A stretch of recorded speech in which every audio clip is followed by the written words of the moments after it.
Let me go on to tell about what's going on here. All right.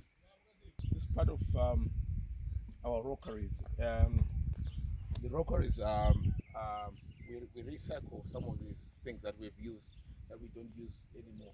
So we did cut this this car that we're using when we're working here, and then we took off the actual tires, and then we used this as our flower basket. We didn't show them close, so we put some flowers in. Yeah, we've put some flowers in there uh, as part of recycling and regeneration. Yeah, and we got a baobab tree. They're off season now, sort of shading their leaves, but they are they will thrive at some point.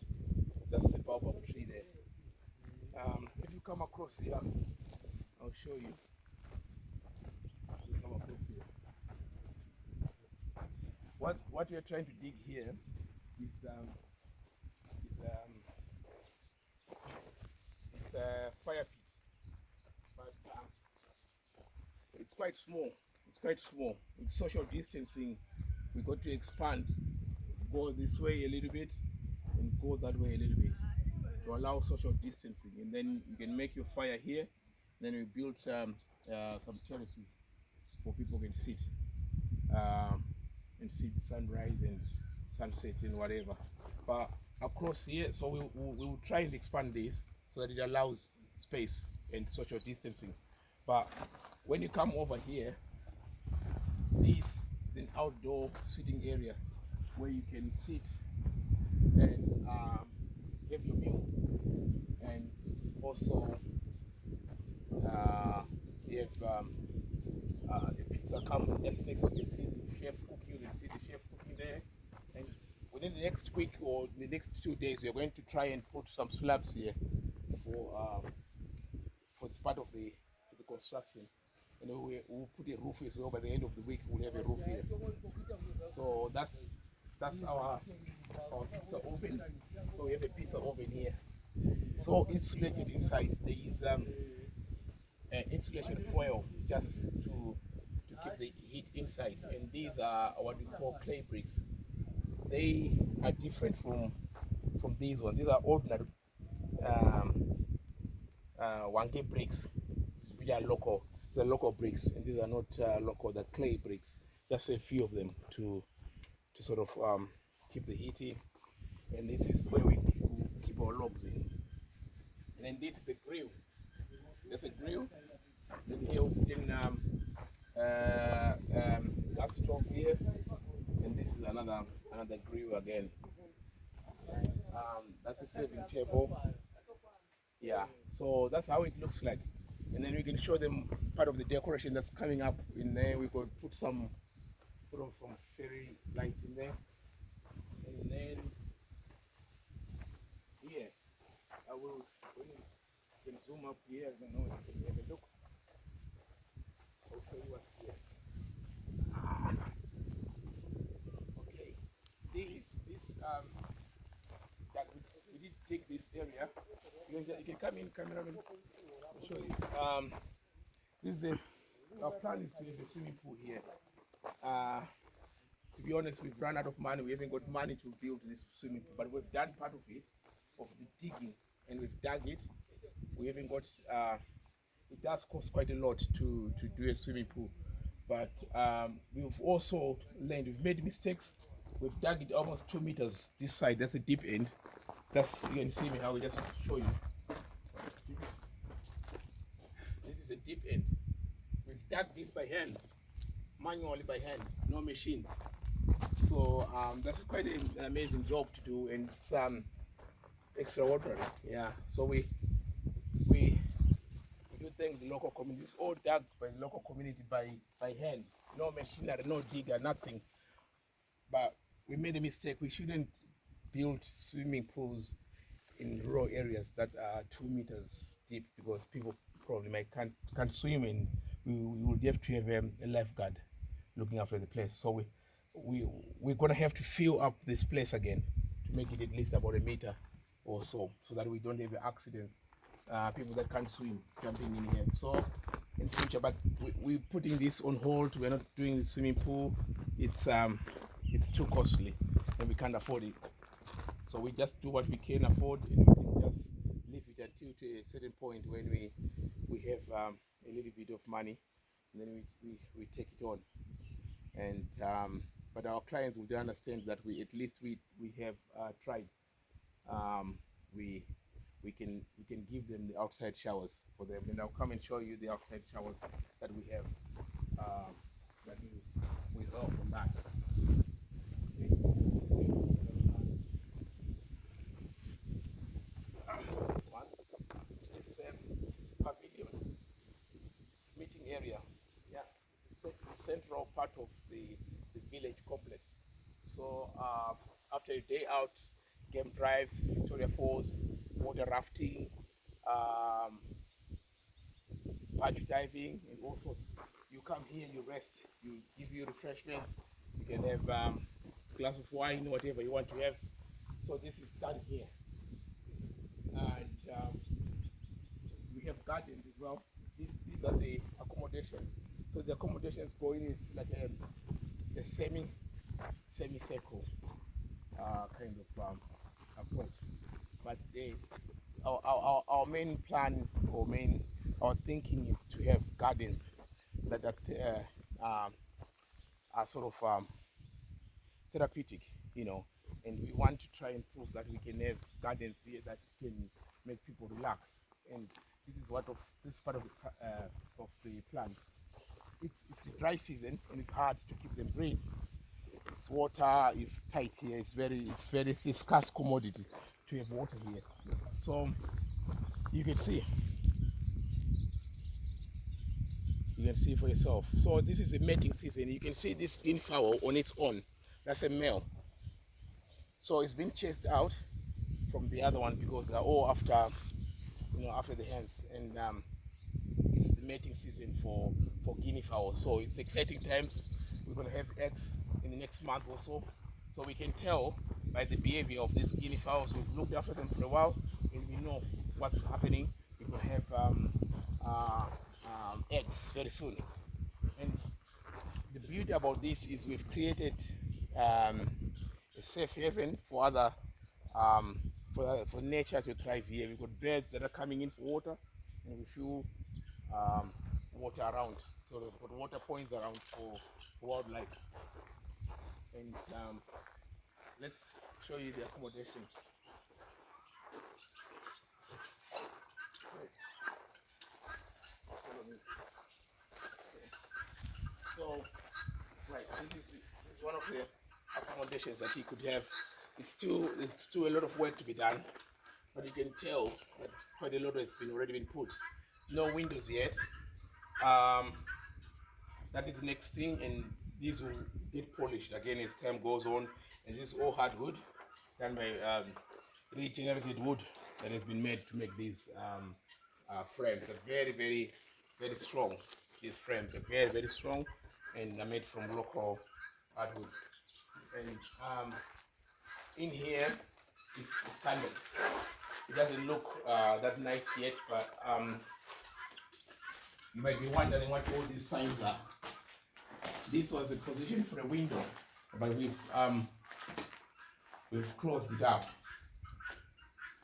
Just do one big window is $200. So by putting this down, we cut our costs, but we still maintain enough window and sunshine to come in, and enough ventilation as well. From that, there's quite a lot of thinking in terms of ventilation and just making it comfortable. So if you come over this side, and I will show you, we've got our toilets. We're already setting up. By the end of this week, we'll have the toilets set up here, and the bathrooms will be done. So you have a shower, you have a basin, the toilet seat is here. It's all marked. Toilet seat here, the shower is here. So that's it. In this coming week, we are working on this. That's our main sort of goal, to do that. And yeah, very simple. We'll try and keep it very, very simple, and that's it. So out here you come, your view is always what you see as you come out. Yeah, and you got Boswell there, the elephant. And if you have time to Google, you go on Google and Google Boswell, the elephant, Manapus, and then you get more. Okay, let's come this way. So go past Boswell, and then we'll see. We'll show you what the plumber is doing up there.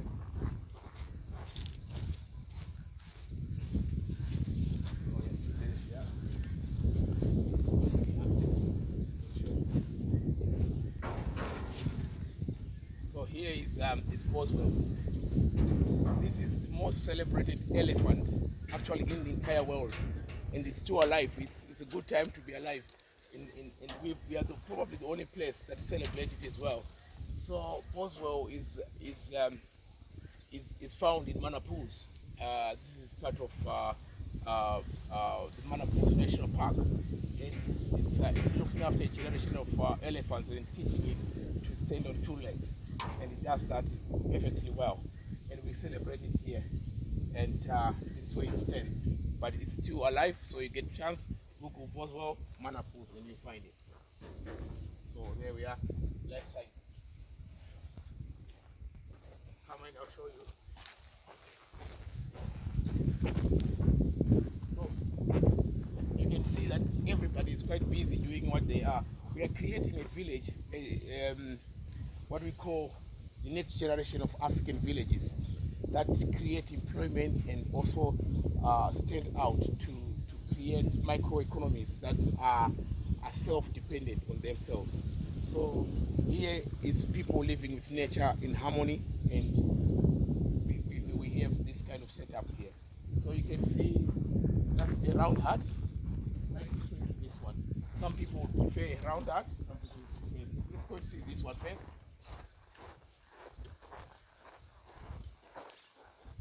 Okay. So you can actually see there's some work happening here. The plumbing is already going on. So you've got plumbing, copper wires, copper pipes going in, and there you have the plumber. You have a plumber who's already setting the bathrooms. So the pace is going on quite well. So there we are, and this is the same kind of setup.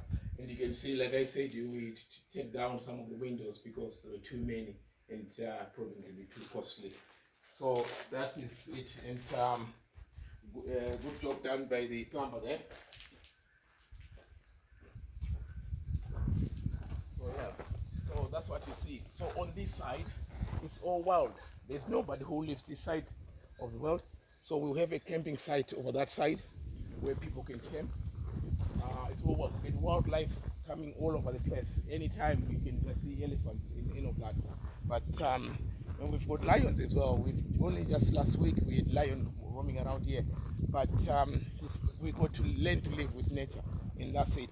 And we talk about looking after the birds that are wild. We find giving them water is a good thing because they come here. While you are resting in the gardens, you do bird watching, and it's one of the activities we are promoting here.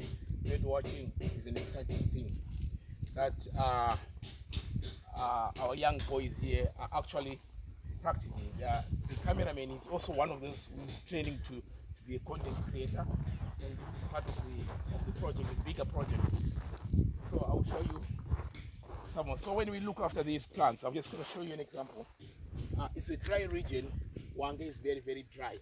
So the only way we can look after these plants is reusing these plastic bottles that we pick around, and they got water in it. So they're dripping water little by little, but at least they keep the plants healthy through the dry season. And it is proving to be a method that helps us to save water and also to keep the plants alive. And we are managed to do it because all what you see here is all these plants we planted them from seed. There are very few places you find people growing plants from seeds. They just just buy plants, but plants are very costly. So this plant would, if you were to buy it from a nursery, would be about $30. So $20 to $30. So how many plants would we need for this place? That's a lot. So we sort of get them as seeds around, and then we try and grow them. And this is part of what we've grown. But some have failed. We will see later on us planting some more trees of those that have failed. So it's never a success story all the time, but we continue to try and improve our method. So there we are. So we got the other big huts. So you can see this is part of the beauty that you see as you approach your hut. You know, we try and make our, nobody lives there, but we beautify the places, you know. And this is one of the huts. It's round. Yeah, it's round, and it's still got some of the materials that we are using for the next hut again that we are going to try and build. And it's got enough ventilation and enough lighting, enough windows.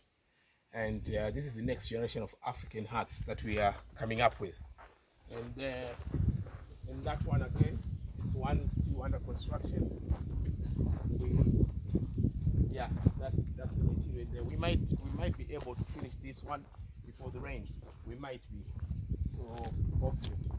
So you can see we are trying to use every space that we have to make it beautiful. So these are the rocks. We pile them to make rockeries before we put plants in them. And I've always talked about my friends who are into fossil and all sorts of things. The place will interest you instead of only just coming to do your game drives and all that. You could actually question yourself, why do these rocks have holes? Why do these rocks have holes? Yeah, they look like they've got eyes, or like they've got, if you look at them, all of them have got